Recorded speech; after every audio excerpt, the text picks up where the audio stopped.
और झारखंड विधानसभा मानसून सत्र का अंतिम दिन है और इस बार काफी हंगामेदार दिन होने के आसार हैं, क्योंकि कई ऐसे मुद्दे हैं जिन पर पक्ष विपक्ष आमने सामने हैं। जहां सत्ता पक्ष एसआईआर संविधान संशोधन को लेकर मैदान में उतरा हुआ है, आंदोलन कर रहा है, वहीं दूसरी तरफ विपक्ष ने सूर्या हांसदा एनकाउंटर मामले में और रिम्स 2 के मामले पर सरकार को घेरा है। सरकार से लगातार जवाब मांगा जा रहा है।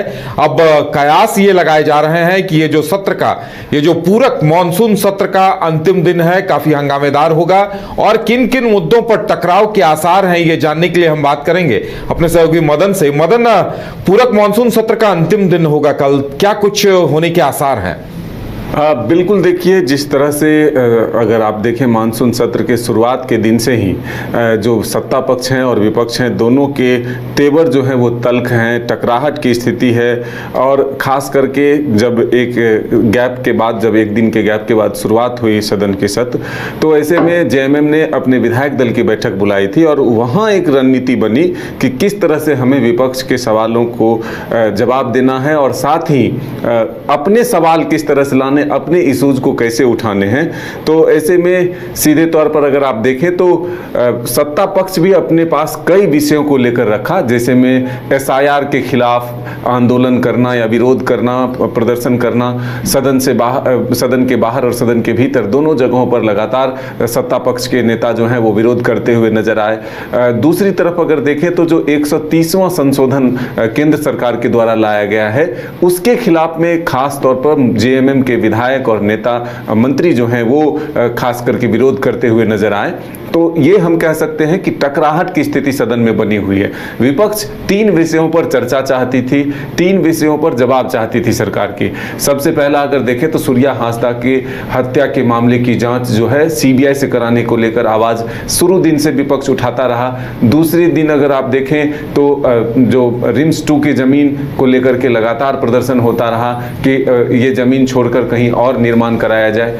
तीसरा अगर देखें तो कई ऐसे विषयों को रखा गया जिसमें कि सीधे तौर पर सरकार को घेरने की कोशिश विपक्ष के द्वारा किया गया कि अब जैसे अपराध के मामले बढ़ते जा रहे हैं, कानून व्यवस्था, साथ ही कई तरह के जो भ्रष्टाचार हैं उसको लेकर के सरकार को घेरने की पूरी कोशिश हुई।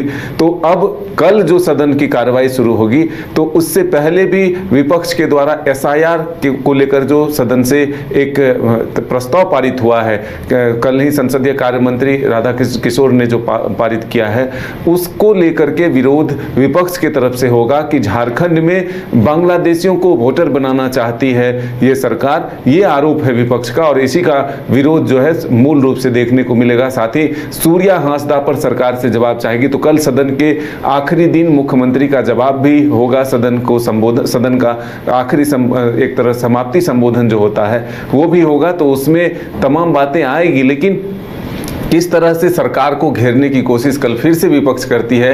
और देखिए कल की जो तस्वीर निकल कर आई थी, सदन की कार्रवाई शुरू होते ही जो सत्ता पक्ष के विधायक है वो ही सवाल उठाते हैं, एसआईआर को लेकर उठाते हैं, फिर वो वेल में उतरते हैं, फिर पीछे से विपक्ष जाता है और दोनों तरफ से हंगामा होता है और कई बार सदन की कार्रवाई जो वो स्थगित करनी पड़ती है। ऐसे में देखिए जो मुख्य सदन में प्रश्नकाल होता है, जो जनता से जुड़े हुए सवाल लाए जाते हैं, वो पूरी तरह से इस बार के मानसून सत्र में बाधित रहा। एक भी सवाल सदन में नहीं उठ पाए। शून्यकाल की सूचनाओं को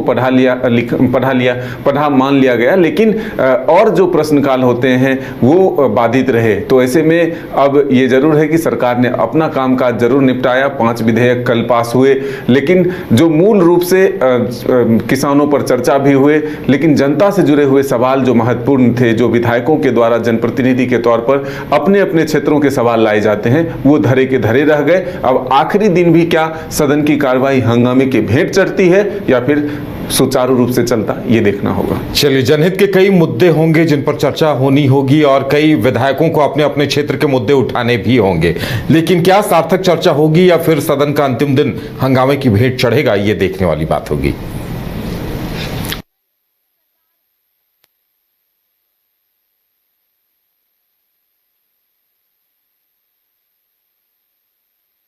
गोल जहां 27 वर्षों के सफर में 17,000 से भी अधिक छात्रों ने डॉक्टर एवं इंजीनियर बनकर भरे सफलता की ऊंची उड़ान। जहां साधारण छात्र भी असाधारण सफलता प्राप्त कर बना रहे इतिहास। दूरदर्शी शिक्षाविद श्री विपिन सिंह के मार्गदर्शन में मेडिकल एवं इंजीनियरिंग के लाखों छात्रों के लिए आशा की किरण के रूप में बोल्ड रिजल्ट फैक्ट। घर रहने का मकान भर नहीं, ये खुशियों की तिजोरी है। दरवाजे पर दस्तक देता पड़ोस, खिड़कियों से उमड़ आता आसमां, तारों में उलझी ऐसी ना जाने कितनी दास्तां। कहती हैं चले डायमंड सिटी, एक सफर हम सफर के साथ अपने घर तक।